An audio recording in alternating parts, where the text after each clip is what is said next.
Magandang araw at welcome sa ating masterclass. Ngayon, bibigyan natin ng masuksing pansin ang isang napakahalagang teksto, ang Juan Kabanata 6. Ang layunin natin dito ay himayin ang bawat bahagi nito upang mabigyan kayo, mga kasama sa ministeryo, ng matibay na kagamitan para sa pagpapahayag ng salita ng Diyos.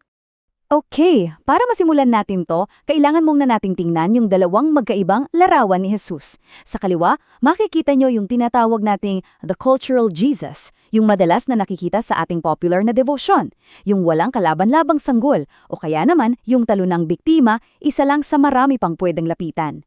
Pero sa kanan, andyan ang Dajohanan Jesus. Ito yung Kristong ipinapakilala mismo ng Ebanghelyo ni Juan. Ang salitang umiral bago pa ang lahat, ang nagtagumpay na Panginoon at ang nag-iisang tagapagpamagitan. So, ito po yung magiging roadmap niyang ating pag-aaral.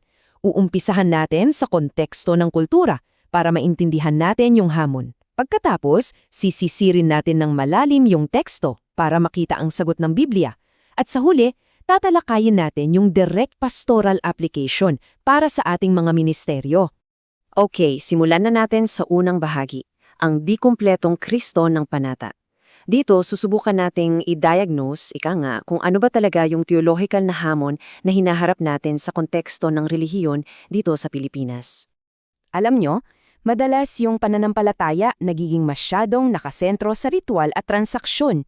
Halimbawa, yung panata para makuha ng pabor, o kaya yung sobrang pag-asa sa mga patron, paggamit ng mga anting-anting. Ang problema, itong lahat, madalas, nagiging hadlang para makita natin kung sino ba talaga ang Panginoong Hesukristo at ano yung kanyang ginawa. Ang focus kasi napupunta sa mga physical na pangangailangan imbes na sa espiritual na pagbabago. Ngayong nakita na natin ang konteksto, bumalik na tayo sa mismong teksto. Tingnan natin sa Juan 6 kung paano ba itong pagnanasa para sa mga pisikal na bagay kesa sa espiritual ay nakita rin mismo sa mga taong sumusunod kay Jesus noon. Ito ang ating ikalamang bahagi, ang tanda at ang paghanap. Isipin niyo to, nagpakain si Jesus ng 5,000 tao. Isang napakalaking himala, hindi ba? Pero ano ang naging reaksyon ng mga tao? Puro material, puro politikal. Gusto nilang piliting gawing hari si Jesus, hindi para sa kaligtasan ng kanilang kaluluwa, kundi para lang mabusog ang kanilang mga tiyan. They completely missed the point ng spiritual na katotohanan sa likod ng tanda. At dito, napakahalaga ng ginawa ni Jesus. Hindi niya ito pinalampas. Direkta niyang hinarap yung kanilang mababaw at masasabi nating consumerist na motibo. Prangka niyang sinabi, katotohanang sinasabi ko sa inyo, hinahanap ninyo ako hindi dahil sa mga tandang nakita ninyo, kundi dahil kumain kayo ng tinapay at nabusog. Itong confrontation na to, ito yung naging setup, ang nagbigay daan para sa isa sa pinakamabigat at pinakamalalim na Christological claim sa buong kasulatan. Dito na tayo papasok sa ating ikatlong bahagi, ang pag-angkin ng pagkadiyos, ego eimi. Pakinggan ninyong mabuti ang bigat ng deklarasyong ito. Ako ang tinapay ng buhay. Ang lumalapit sa akin ay hindi magugutom, at ang nananalig sa akin ay hindi mauuhaw. Wow! Ito, mga kapatid, ang una sa 7 dakilang ako ang o I am statements ni Jesus sa Ebanghelyo ni Juan. So anong ibig sabihin niyan? Sa Griego, ang ginamit na salita ay ego eimi. Hindi lang yan simpleng I am.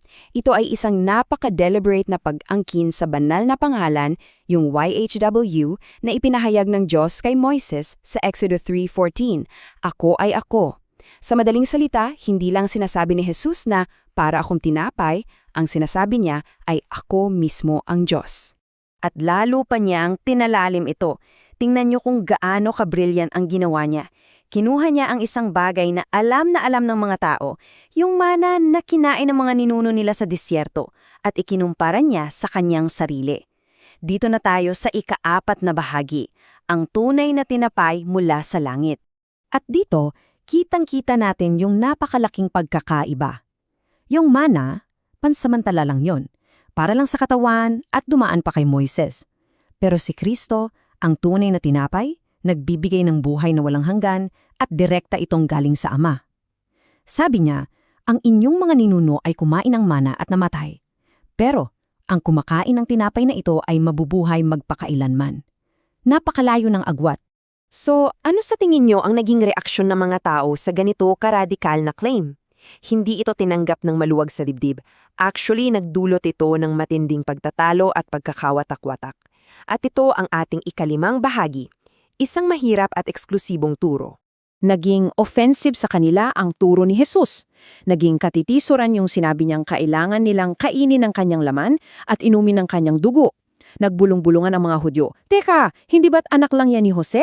Maging ang marami sa kanyang mga alagad ay nagsabi, napakabigat ng turong ito. Sino ang makakatanggap niyan? At ang resulta, marami sa kanila ang tumalikod at hindi na sumunod sa kanya. Nasala talaga yung mga taong ang habol lang ay yung transactional na pananampalataya.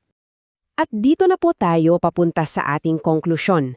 Dito pumapasok yung pinakamahalagang tanong para sa ating lahat bilang mga pastol at teologo dito sa Pilipinas. Ang ating huling bahagi, ang pangangaral ng kumpletong Kristo. Kailangan nating tanungin ang ating mga sarili. Kung si Jesus nga ang all-sufficient, ang banal na tinapay ng buhay, bakit tila hinahayaan nating makontento na lang ang ating mga kongregasyon sa mga espiritual na mumo? Ito yung tanong na dapat nating harapin ng diretsyo sa ating mga ministeryo. Dahil dito, nakasalalay ang espiritual na kalusugan ng ating bansa. Kaya ano ang dapat nating gawin? Ang ating pastoral corrective ay may 3 malinaw na hakbang. Una, ipangaral natin ang pagka-Diyos ni Kristo, yung ego ini, nang walang pag-aalinlangan. Ikalawa, ilipat natin ang focus mula sa mga physical na biyaya papunta sa espiritual na pagbabago na tanging kay Kristo lang matatagpuan. At ikatlo, kailangan nating ipagtanggol na si Kristo lang at siya lamang ang ating tanging tagapamagitan. Sa huli, mga kapatid, naway ito rin ang maging sagot ng ating puso, isang deklarasyon ng ating ganap na katapatan sa iisa, tunay at sapat na Panginoon. Tulad ng sinabi ni Simon Pedro noong tinalikuran si Jesus ng marami, "Panginoon, kanino kami pupunta? Nasa inyo ang mga salita ng buhay na walang hanggang."